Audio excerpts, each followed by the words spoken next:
Hey, what's going on, Bears fans? Welcome back to BearsMediaCo. I am your host, Brent C., and the preseason is finally over. No more blah plays from the offense, no more blah plays from the defense, and definitely a more exciting feel for us Bears fans. Now, this game against the Buffalo Bills, more of the same of what we've seen so far out of our backups. Brisker and Jackson out. Yep, we had some issues. And the Bills definitely took advantage of the middle of our second half of our defense. So, as we dig into this, go ahead and hit that like button. Make sure you subscribe, hit the notification bell, and do me a favor, leave a comment down below because I want to talk to you about what you see for the upcoming 2023 NFL season for our Chicago Bears. Now, first quarter of the game, starters out there, the ones that weren't hurt, and of course, we have a lot of injuries right now. Our starting offensive line was Jones, Whitehair, Kramer, Carter, and Bourne. Now, I don't know about you, but that does not excite me. It actually puts fear in my heart for our quarterback, Justin Fields. So, let's get on into it and let's talk about it. So, first team offense, sorta, got the ball, and what did they do? First two drives, 3 and out. A little bit of pressure coming up the middle, but not much we could do about it with our backups, even though I'll say it was a lot better than what I anticipated, but they're backups for a reason. Now, Kramer is our third string center. So that should tell you how things looked early on. Now, he's a good kid, got good size, but against the Buffalo Bills starting defensive line, didn't look very good at all. Gave up some pressures, and we're going to be in a world of hurt if we have to rely on him for any extended period of time. Now, it could turn around. Like I say, it's just a preseason game, but the offense didn't aspire much. Justin Fields, DJ Moore, they had their one pass connection, 40 yards, and great pass from Justin Fields, great catch from DJ Moore, and they were done. Well, Moore was done. I don't think he even had another target for the remainder of the game. Now, running backs. Khalil Herbert with the start. Not much in the run game. Couple of decent runs. He actually missed a pass from Justin Fields that would have got us a first down and continued one of those drives that we had a 3 and out on. So he's got to catch the ball. Definitely. Now, Mr. Herbert on pass protection. He's not doing very well. Not doing very well. He's got to get better. Supposedly he worked on it all summer. Didn't look like it against the Bills. So, I have to say, for me personally, Foreman has got to be our lead back. In this game, he actually ran with a lot of force and purpose. I believe he had somewhere in the neighborhood of, 2 rushes for 11 yards. Not much, but he did run with authority in both of those runs. Now, he did also have a catch out of the backfield. Now, that one, I believe, got 11 yards, and he looked good doing it. But what really shined for him, to me, pass blocking. He really laid the boom on a couple of linebackers and the blitz that the Bills were given. And the Bills definitely didn't come to play. They blitzed, I believe, a third of their series. So they were getting after it. They are the Buffalo Bills, and they are not scared to blitz. And they got a great team on that defensive side, so what can you do, right? Now, first team offense, like I said, block. Justin Fields ended up 2 of 6, 51 yards. Not much else to it. Had a run, 3 runs for 16 yards. Not a whole lot, but once Kramer got hurt, our center, Justin Fields got hit, and that was it.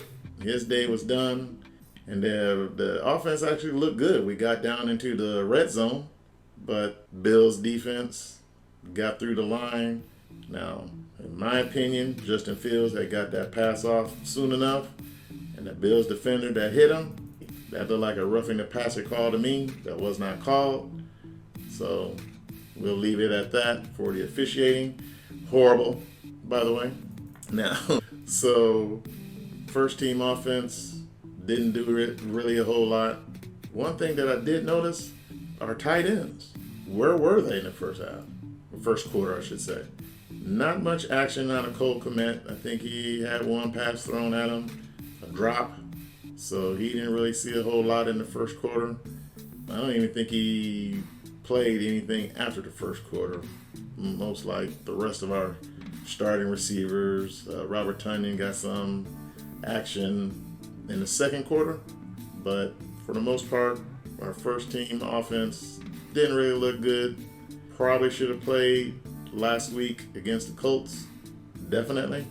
Should have played against the Colts just to knock that rust off that I think that they were feeling from just, doing practice. Now, of course, injuries are a part of the game. Putting Justin in harm's way probably isn't, if we want to go far and see what we have out of him, probably was a good idea. But putting him in against the Buffalo Bills starting D-line with second and third stringers on our offensive line, I don't think that was a bright idea, but that's just me. I'm just an internet guy, right? So for the most part, Bears look meh. Not a whole lot to it. Defense, without Brisker, without Jackson, the middle back half of our defense was exploited quite a bit by Kyle Allen, the quarterback of the Bills. Even with the return of Tremaine Edmonds, the run defense didn't really look that well. The rookies, Dexter and Pickens, they were doing their things. Can't be too mad at their production. In time, with more reps, I think we're going to get a lot out of them. Now, Jones and Billings, they had some playing times, and these are our starters, and they were getting ran at quite a bit, and they were not wrapping up, especially Billings, which is surprisingly, didn't really wrap up well. The Bills kind of ran at will against those two when they were in. So a little troubling from my standpoint, but hopefully they'll clean it up and start to look better as the regular season goes, as we start game planning. And I hope Alan Williams is prepared, and hopefully we're healthy. That is the main thing going against Green Bay. We have to be healthy in that defense. They have some great skill players, so Jordan Love, nobody really cares, right? But we don't want to give the Packers any kind of soft landing to start the season. All right? Now, let's talk about our rookie, Tyreek Stevenson. Last week, had a penalty and a missed interception. This week, a penalty and an interception. Now, I know he's a rook, and yes, they're picking on him. But he has to control that aggression, or there's going to be a lot of free plays that opposing offenses are going to get just off of him alone. Jalen Johnson on the other side looked good as usual, per usual, right? So we have to take the good with the bad. We know Tyreek is going to be picked on. It's okay. We're going to have to live with it for a little while. In the long run, probably about mid-season, that guy is going to be die. The secondary, our DBs, our safeties. Now those guys, hey, backups, of course. Elijah Hicks is out there with Greg Stroman, I believe. Now those guys were decent. We know they're backups. Hicks, he had a few good tackles, but we have to look at it from this standpoint. When your safeties are making tackles, that means the ball has got past the defensive line and our linebackers. So we're talking maybe 25 yards down the line that the offense is getting. Not good.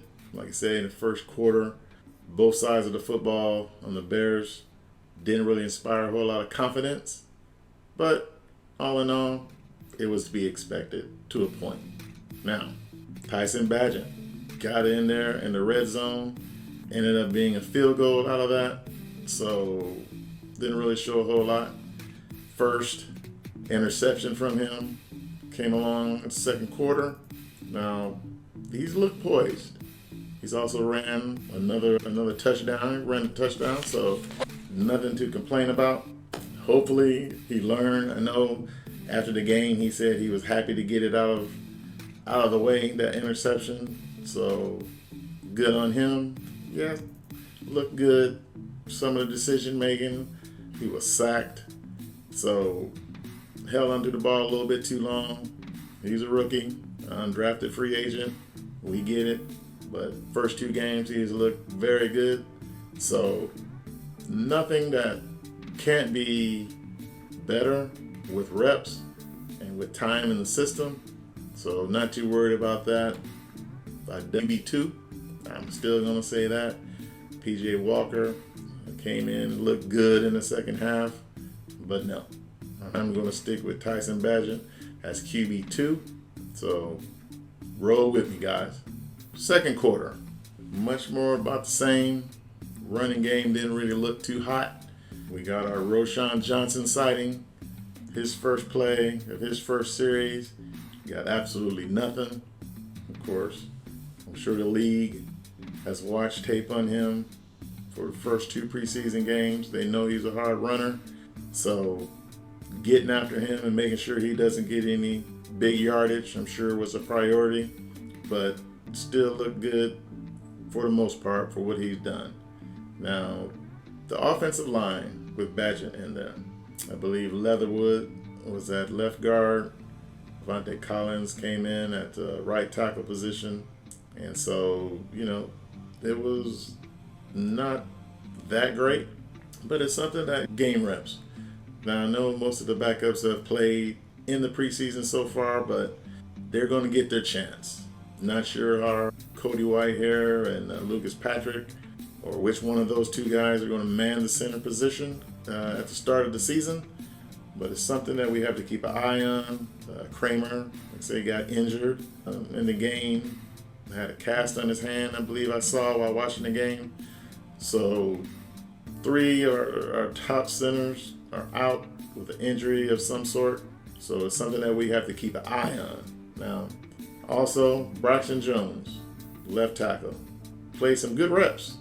Didn't talk too much about him in the first quarter, but that's a good thing. He's holding his own, protecting the QB, getting in his run lanes, clearing the way for the running backs. So Braxton, I think in this second year for him, definitely is going to be good. I don't think we have to worry about him going into the regular season as long as he's healthy. And that seems to be a big thing that we are all going to need to keep our eye on, is the health of our offensive line if we want to make sure Justin Fields has no excuses this year, right? We want to see him as a pocket passer. We don't want to see him out there running much. So we got to get our offensive line together and hopefully healthy going into the season. Now, second quarter, Tyler Scott, great return on the punt. Now, had some fumble issues early in the preseason training camp. Now, I think he pretty much got that spot locked down. If you don't know, Dante Pettis, another guy that we had slotted for kick return, punt return, he's out for the year. So making it easy to keep Tyler Scott on the roster in our 53-man. I think he's a lot to be there. So something to keep an eye on. I mean, injuries are definitely a part of the game, but it seems like the Bears have taken a whole bunch of injuries to get things started. So with that, I'll say this about leadership. Let's speak on leadership. Now, Tyson Bagent, on that interception that he threw, when he came back to the sideline, Justin Fields came right over to him with the tablet, showing him the plays, talking to him about it, and he was all ears. Now that's leadership that we need to see from our QB1, right? I love to see it. And it shows that Justin Fields is a leader of our offense. Now, I know you're wondering, where was PJ Walker at in that? He wasn't there. Nate Peterman didn't come over, but just the two of them talked, and I do believe that Justin gave him some good advice, something he could take, because later on in that second quarter, when Tyson Bagent ran one in for the touchdown, the first person to meet him off the sideline, Justin Fields. He was really, really hyped for him.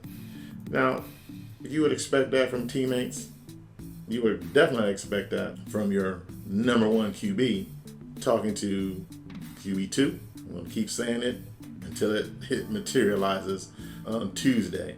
Once they get to start their cuts, I got to go from 90 players down to 53. So, yeah, looking forward to Tyson Bagent being named QB2. Hopefully it happens. I'm not going to hold my breath, but anything can happen, right? So, let's talk about the defense in that second quarter. Now, the defense actually settled down. I think in the last video, I believe I told you that after a few series, the defense settled down, and pretty much it happened again, especially when those four guys are out there, magical things can happen. It's like they play for each other. Didn't have a whole lot of runs up the middle, a few runs on the outside, but they handled it. And I think we're going to see if Travis Gibson is still here. I'm not sure if you heard his agent had requested a trade during the game, which is pretty unheard of. And I've been watching football for well over 40 years. So that was different. Now, Pickens, Dexter, they were getting pressure up the middle consistently from when they were in there from that point on. And something that I think that we're going to have to definitely hope and pray that they continue to play well for us, because as I said previously, Billings and Jones, they look a little soft against the run. So not sure what's going on there, but I have a little bit more confidence in Pickens and Dexter that they may be starting at some point during this season. Now, Lewis, he comes in, gets us a strip sack. Like I say, when him and Gibson are out there, those two play off each other. And usually good things happen. Now in the strip sack, I do believe Gibson recovered. So, hey, they both feel good when they play with each other. And can't be mad at that, and I'm happy for that. Linebacker play, Sewell got in there, sideline to sideline. Always has his nose for the ball. Micah Baskerville, now he came in there, and he was all over the place as well. So, linebacking wise, we're looking good on the back end.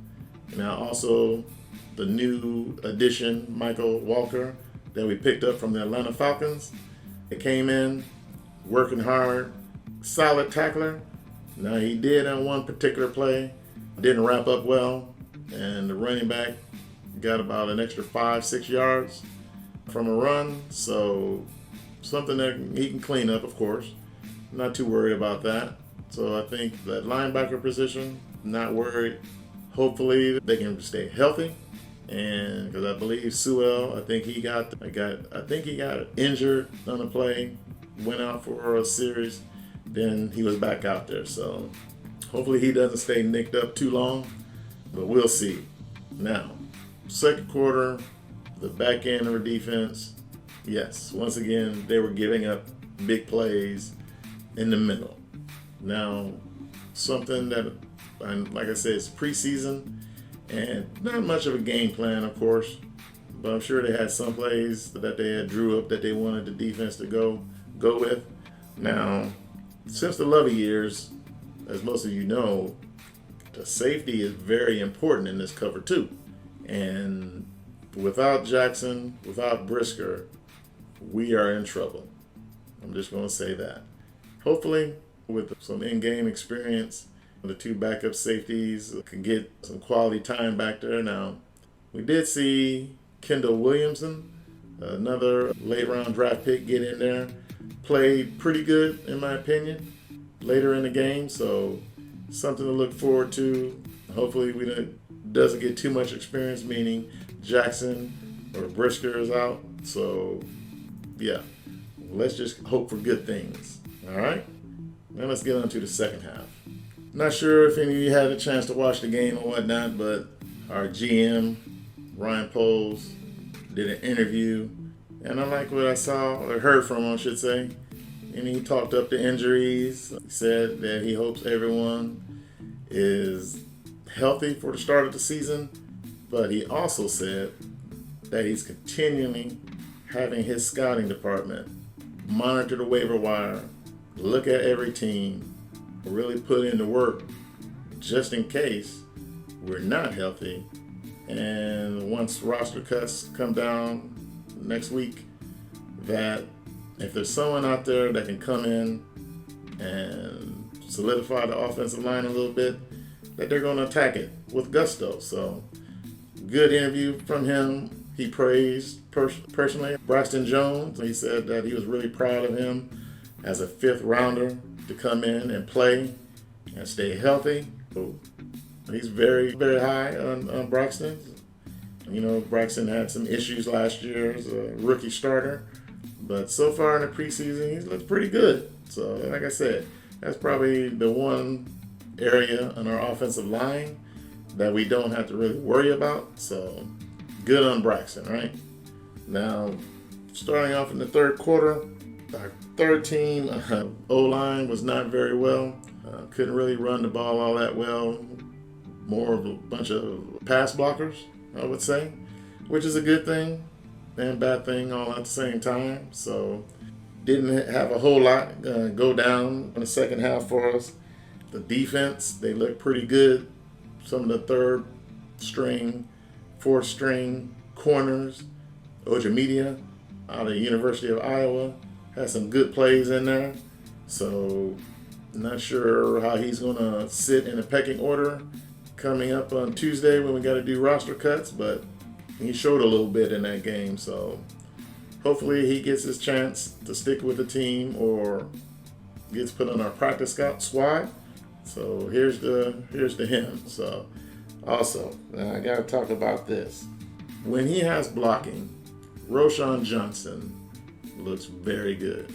When the blocking up front doesn't look good, aren't doing their job, he's getting tagged behind the line. Now, I know you know that the offensive line has to do their job. So going forward, let's just hope we can stay healthy. We need everyone on that offensive line to play all season.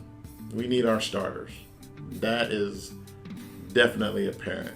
Now, I think that there's going to be some hard decisions on roster cuts simply because the injuries are going to have to give our coaching staff and front office something to think about.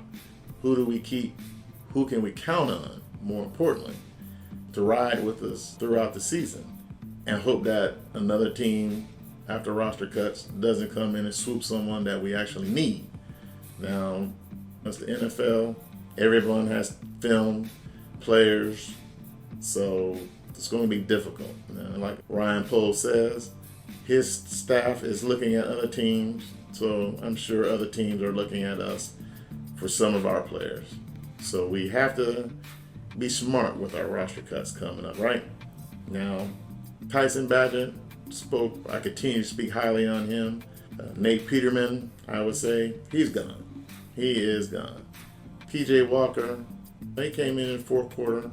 He had some decent drives and whatnot, but I'm not convinced at all on him.